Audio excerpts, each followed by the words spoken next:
जो जो चीज पे पाबंदी आयद की गई है वो सुन लीजिए। अपने यहाँ शादी ब्याह में जो चीजें खुराफात रस्में हैं, जैसे पानी काटे जाना, पानी के नाम पर माँ बहनें हमारी बाहर निकलती हैं, वो कतई तौर पे बाहर न निकले। बिना बाजा के भी ना बिना बाजा के कोई नहीं निकलना ही नहीं है औरतों को घर से बाहर, बाजा हो या ना हो। जी नमाज पढ़ने की इजाजत नहीं है तो जी हाँ, औरतों को नमाज मस्जिद में पढ़ने की इजाजत नहीं है, तो घर से बाहर निकल के पानी काटने की इजाजत शरीयत कैसे दे देगी, है ना। मैंने तो अभी बताया ना कि इस्लाम ये औरतों के लिए, माँ बहनों के लिए कहा है कि मेरी माँ बहनें अगर घर में कुरान की तिलावत करती है तो उसकी आवाज के घर से बाहर न हो, गैर महरम न सुने। कुरान की तिलावत, नबी की नात की तिलावत माँ बहनों की बाहर नहीं होनी चाहिए। अब माँ बहनें बाहर कैसे हो जाए। पाबंदी आयद की गई। सालगिरह में भी डीजे बजाए जाते हैं इसमें, छठी के मौके पर इसमें, और बच्चे के जन्मदिन पर, बर्थडे पर इसमें भी। और जो अपने यहाँ रिश्ते लेकर के आते हैं या लेकर के जाते हैं लड़के का रिश्ता, तो पहले आप आगाह कर दीजिए कि हमारे यहाँ डीजे पर पाबंदी आयद की गई है, नाच गाने बजाने हमारे यहाँ नहीं होंगे। जहेज पर पाबंदी है। जहाँ तक आप लोगों से हद तक इम्कान कोशिश हो, आप तमामी हजार कम, मैं हमेशा कहता हूँ कि अपनी शादी ब्याह को हल्का कीजिए, ताकि हमारे यहाँ समाज में जो गरीब बच्चे बच्चियाँ जो हमारी बहनें बैठी हुई हैं, अगर हम तमामी हजार चाह लेंगे तो ये चीजें बंद भी होगी। हमारी जो बच्चियां गरीब बैठी हैं उम्र को पहुंच गई हैं, लेकिन रिश्ते नहीं हो पा रहे, आते हैं और वापस चले जाते हैं रिश्ते। क्यों? इसलिए कि उनके पास पैसे नहीं है। वजह यही बन रही है, और समाज के लोग मदद भी नहीं कर रहे हैं। अगर आज समाज के लोग मदद करना शुरू कर दे और समाज के लोग चाह ले, तो जो गरीब बच्ची हमारे घर में बैठी है इंशाअल्लाह रहमान उसकी भी बाइज्जत शादी होती भी नजर आएगी। तो इस पे आप तमामी हजार को अमल पैदा होना है। जो हजार है ना हमारे इस समाज के रहनुमा लोग हैं, उनसे मेरी गुजारिश है कि इसके पहल जो बड़े हजरात हैं, जो जिम्मेदार हजरात हैं, उनसे मेरी गुजारिश है कि आप लोग इस पर पहल करेंगे तो इंशाअल्लाह रहमान ये भी चीजें खत्म होगी हमारे समाज से।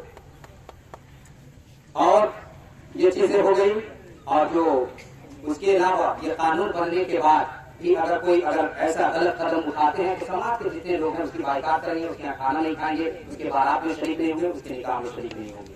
ये तमाम कर पाते हैं। इंशाअल्लाह रहमान इस चीज पर पाबंदी आयद की जा रही है। इंशाअल्लाह रहमान अल्लाह रब्बुल इज्जत ने चाहा, और मैं चाहता हूँ और सब लोग मैं दुआ करता हूँ कि अल्लाह रब्बुल इज्जत इन तमाम कर बुरे कामों से हम तमामी हजार को महफूज फरमाए। बोलिए आमीन। और सब लोग इत्तेफाक रखकर एक होकर के इंशाअल्लाह रहमान पहले तालीम पर, जो बच्चे हमारे छोटे छोटे हैं ना, मैं हमेशा कहा करता हूँ कि अभी से इन बच्चों में तालीम आ जाएगी ना तो हमारे समाज से तमाम तर बुराइयां खत्म हो जाएगी। ये हमारे दूर दूर तक नहीं आएगी, लेकिन तमाम ये जो हमारे 17 साल 18 साल 20 साल के जो नौजवान हैं, जिसे न कलमा पढ़ने आता, न नमाज पढ़ने आता, न वजू का तरीका आता, तो उसकी वाहिद वजह है कि किस कल्चर में है। इसी कल्चर में है कि जब ये पैदा हुए तो घर पे शादी में गाना बजा है, डीजे बजा है, डांस हुए हैं, तो ये हमारे बच्चे डांस नहीं करेंगे तो क्या करेंगे। अगर हमारी बहू घर में शादी करके कुरान की पढ़ने वाली लाते हैं, नमाज की पढ़ने वाली लाते हैं, कुरान मुकद्दसा की तिलावत करने वाली बहू होगी, फजर की नमाज पढ़ेगी, कुरान की तिलावत करेगी, उसके कोख से, उसके शिकम से जो बच्चा पैदा होगा तो कुरान का तिलावत करने वाला होगा, नमाज का पढ़ने वाला होगा,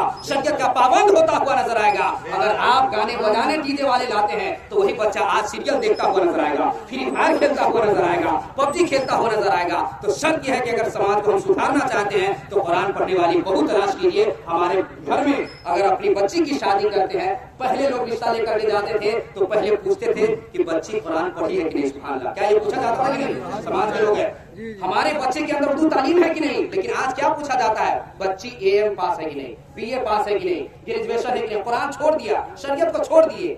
बच्चे का भी रिश्ता आता है तो पूछते हैं बच्चा क्या एजुकेशन है कि नहीं, उसके अंदर क्या कोई जॉब करता है कि नहीं। पहले पूछा जाता था कि बच्चा नमाज पढ़ता है कि नहीं, बच्ची नमाज पढ़ती है कि नहीं। जब से आपने नमाज को छोड़ दिया, जब से आपने शरीयत मुस्तफा को तर्क कर दिया, उस दिन से आपके घर में बर्बादी शुरू हो गई और ये सब चीजें नाच गाने बजाने डीजे आ गए। अल्लामा इकबाल ने कहा था तरीके मुस्तफा को छोड़ना है वजह बर्बादी, इसी से कौम दुनिया में हुई इक़्तिदार अपनी। आइए हम तमामी हज़रात इत्तेहाद बनाइए, एक हो जाइए। सरकार फरमाते हैं कि इत्तेहाद जिंदगी है और इख्तिलाफ मौत है। हम लोगों में इत्तेहाद आ जाएगा, इस बुरे कामों को तमामी हज़रातों के अल्लाह रब्बुल इज्जत इसमें खैर बरकत अता फरमाता हुआ नजर आएगा और बुरे कामों से रुकता हुआ नजर आएगा। मौला की बारगाह में दुआ है कि मौला तबारक व तआला हम तमामी हज़रात को हमें खैर करने की तौफीक अता फरमाए, बुरे कामों से बचने की तौफीक अता फरमाए। आज के बाद से ये सब चीजों पे पाबंदी आयद हो गई है ना, इंशाअल्लाह इंशाअल्लाह जरूर रहेगा। और जिनका किसी भी वजह से अब ये नहीं समझा जाएगा कि बच्चा बजाना कोई नहीं, बाइकाट है तो बाइकाट होना है। इंशाअल्लाह रब्बानी इस पर पाबंदी हम तमाम नजर को करिए। इंशाअल्लाह ये समाज से हमारी बुराई इंशाअल्लाह खत्म होती हुई नजर आएगी। अस्सलाम वालेकुम जी। जो है